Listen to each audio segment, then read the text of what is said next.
Штабу пизда, там всему пизда.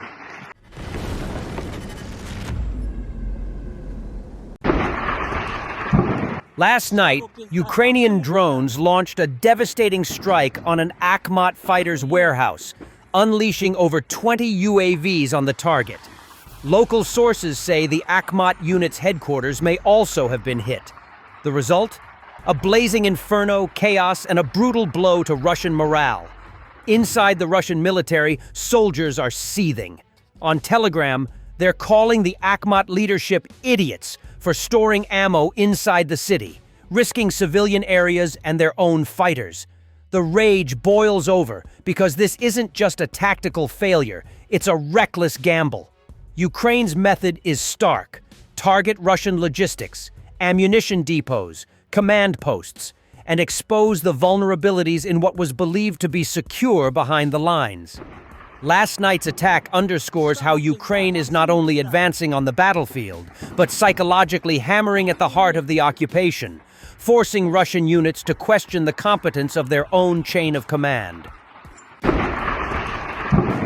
Штабу пизда, там всему пизда. Охуеть. Ukrainian aviation targeted and struck Russian positions and ammunition depots in Verkhnokamianka, occupied Luhansk region. Ukraine is striking Russian ammunition depots on a daily basis, relentlessly cutting into Moscow's stockpiles and crippling its frontline supply chain.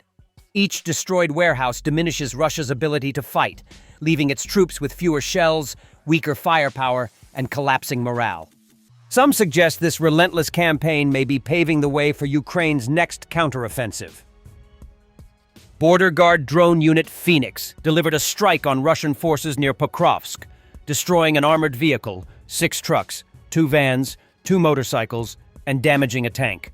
Dozens of Russians were also eliminated in the operation. Ukraine's Border Guard drone unit, Phoenix, has emerged as a key player in the contested Donetsk region, specializing in rapid, high-impact UAV strikes that disrupt Russian supply lines and troop concentrations. Operating along the front near Pokrovsk, the unit exploits intelligence from reconnaissance drones and local sources to hit targets with precision, forcing Russian forces to constantly disperse and adapt. The region remains tense, with pockets of Russian resistance holding key positions, but repeated drone strikes and ambushes are steadily weakening their logistics and morale. Phoenix exemplifies Ukraine's shift toward agile, tech-driven warfare, turning the tide in localized battles while keeping Russian units off balance. Ukrainian President Volodymyr Zelensky announced the creation of separate assault forces with drones, which will become operational soon. Ukraine now has assault battalions and regiments that have delivered solid results throughout 2025. According to Zelensky, these achievements have prompted new organizational steps in the military. The Russians decided to do the same as we. We will now create separate assault forces. This decision has been made.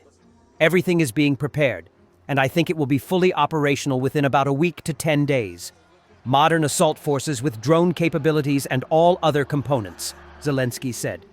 On March 3rd, Vadim Skibitsky, deputy chief of the Defense Intelligence of the Ministry of Defense of Ukraine, told RBC Ukraine that the size of the Russian ground army fighting Ukrainian defenders is about 620,000 personnel. He clarified that more than 200,000 of these are assault units actively engaged in combat on the front lines. Recently, Russian President Vladimir Putin stated that over 700,000 Russian soldiers were deployed near the front line in Ukraine as of September 18th. As of today, Russian army losses have exceeded 1.1 million personnel, including killed and wounded. In just the past 24 hours, the enemy lost 1,070 soldiers on the front lines. Good versus evil. U.S. envoy on Ukraine, You have to look at it. Keith Kellogg. Putin is not a good guy, okay? And what he has done is, some of the things he has done has been absolutely atrocious. It's horrific, General Kellogg said. Good versus evil. And you have to look at it that way. I mean, Putin is not a good guy. Okay, and what he has done is some of the things he has done has been absolutely atrocious. It's horrific. And I like to think I've kept the faith. You know, in belief in my nation, belief in the goodness of my nation, serving the nation, and then continue to serve it and hopefully do the best of my ability to help out. I would like, and if we come out of this as a better, if Ukraine comes out of this in a good shape, and I think it will, maybe there's some hiccups along the way. If that's good, then and I can sit and rest easy and say, there's a saying in America, have you fought the good fight? And I say, yeah, that's where I want to be. Russia. New photos reveal ongoing production of Gurza 01 armored vehicles by Ukrarmotech. CEO Hirhi confirms 500 units were built in 2024, with plans to triple output. 2 new models, Gurza 02 and Tissa, are expected to join the lineup soon. The Ukrainian loitering munition Bulava will fly twice as far and carry a more powerful warhead to hit important targets behind enemy lines. Deviro developers told Militarny about this at the Defense Tech Valley 2025 exhibition. The latest modernization cycle has transformed Bulava from a tactical strike drone operating within a 55-kilometer radius into a platform with an operating range of more than 100 kilometers and a guaranteed flight time of 75 minutes. The updated drone is actually a new generation, which differs from previous versions by having wings lengthened by 7 centimeters and a new 5-kilogram warhead. A 3.6-kilogram warhead can disable, damage, and sometimes destroy a target, but the increased weight allows us to multiply the chance that a second strike will not be needed, says Denis Chumachenko, CTO of Deviro. However, drones with a smaller warhead remain in mass production, and the 5-kilogram version will be available only on a special order from units. The developers note that there are already 7 types of warheads in both weight categories: fragmentation, thermobaric, cumulative, etc. But they are not interchangeable, as the principle of using X-shaped drones requires precise weight centering. Combat parts are not interchangeable in terms of weight and centering, as the replacement in the field is often impossible. Therefore, the final fit and confirmation of compatibility is carried out at the factory. At the ordering stage, the military can form a set of, for example, 5 thermobars and 10 fragmentation bars, and receive them as a set, the developers say. A night optical station with a thermal imaging channel has also been developed for the updated drone, due to the increasingly active movement of enemy vehicles at night. Bulava is being localized.